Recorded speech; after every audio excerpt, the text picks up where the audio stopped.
शिवं शिवं। नमस्कार, आप सबका हमारे चैनल श्रीमद् होम रेमेडीज़ पर स्वागत है।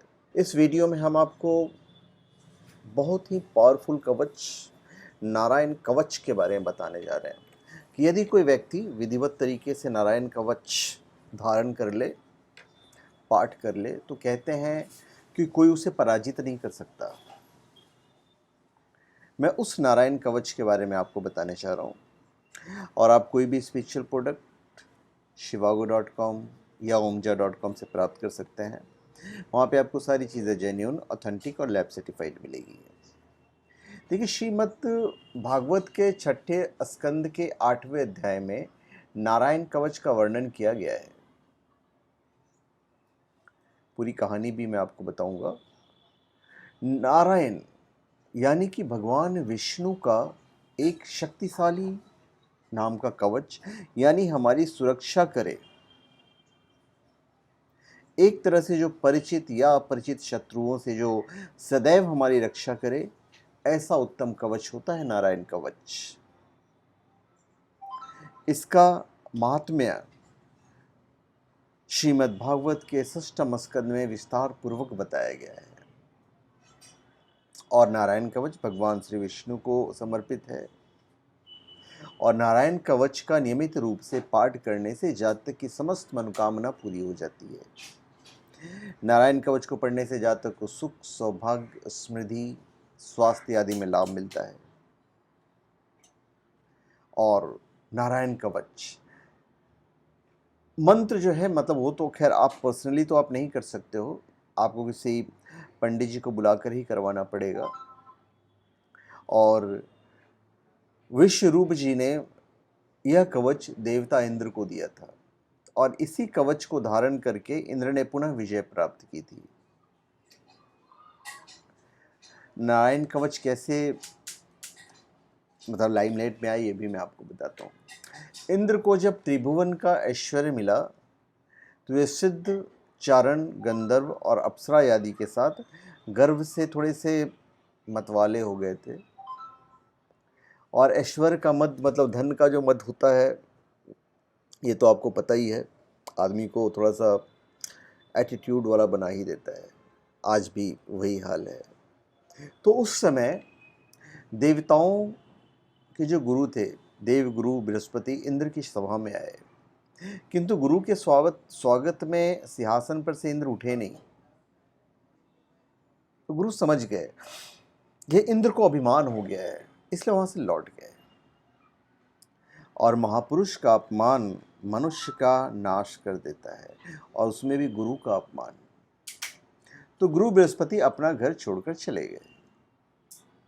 जब इंद्र के शत्रु दैत्यों को यह समाचार मिला तो उन्होंने अपने गुरु शुक्राचार्य की सहायता से देवताओं के साथ युद्ध छेड़ दिया। देवताओं डर गए और सहायता के लिए ब्रह्मा जी के पास गए।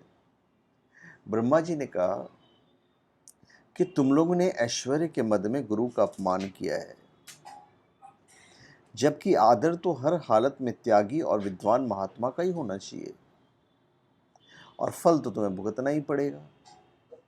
तुम्हारे शत्रु अपने गुरु की आराधना करके अत्यंत बलवान हो रहे हैं और तुम गुरु का अपमान कर रहे हो। वो तो तुम्हारा स्वर्ग छीन लेंगे। इसलिए तुम लोग शीघ्र ही प्रजापति त्वष्टा के पुत्र विश्वरूप का आधार ग्रहण करो, फिर तुम जो चाहते हो सब हो जाएगा। विश्वरूप मतलब विश्व, और दूसरा रूप मतलब विश्व रूप का अर्थ हुआ जो विश्व के प्रत्येक पदार्थ में विष्णु भगवान को देखता हो। इसलिए उसका ना कोई शत्रु है, ना ही मित्र, न वह किसी के साथ वैर करता है, ना ही प्रेम, और उसे ही विश्व रूप कहते हैं। तो देवताओं ने प्रजापति त्वष्टा के पुत्र विश्वरूप के पास जाकर पुरोहित बनने की प्रार्थना की। उन्होंने उनका आग्रह स्वीकार किया और उन्हें उनका खोया हुआ स्वर्ग वापस दिलवाया। तो भाई, वो विद्या कौन सी है जो विश्व रूप ने इंद्र को दी थी, जिसके बल से इंद्र को विजय मिली? वही विद्या का नाम है नारायण कवच। जिस प्रकार सैनिक युद्ध के लिए जाते समय लोहे का कवच पहनकर जाता है, ऐसे मनुष्य मंत्रात्मक नारायण कवच को धारण कर जीवन युद्ध में शामिल हो जाता है। इस संसार में जितने भी दुख हैं, उनके नाश के लिए भगवान का एक अस्त्र और है, और यह नामास्त्र ब्रह्मास्त्र की तरह काम करता है। नारायण कवच में भगवान के विभिन्न नाम हैं, जो जगह जगह और विभिन्न कालों में हमारी रक्षा के लिए है। तो इस प्रकार नारायण कवच में यही प्रार्थना है कि भगवान के नाम दिन रात हमारी रक्षा करें। नाम के बिना हम कभी न रहें, क्योंकि भगवान नारायण ही हमारे शरीर की रक्षा करते हैं। तो ये है नारायण कवच। विधि जो है ये हम आपको किसी दूसरी वीडियो बताएंगे। इसमें तो मुझे सिर्फ नारायण कवच के बारे में बताना था। और नारायण कवच को शरीर पर धारण करने की बड़ी भारी महिमा है। इसको धारण करने वाला यदि किसी को अपने नेत्रों से देख लेता है या छू भी दे, तो वो भी निर्भय हो जाता है, उसे किसी का भय नहीं होता है।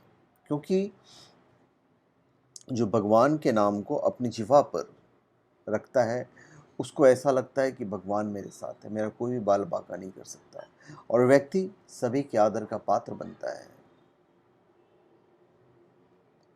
तो यही है नारायण कवच। तो धन्यवाद, आप सबका हमारे चैनल पे स्वागत है। आप हमारे चैनल पे सब्सक्राइब करें और अपने कमेंट दीजिए। धन्यवाद।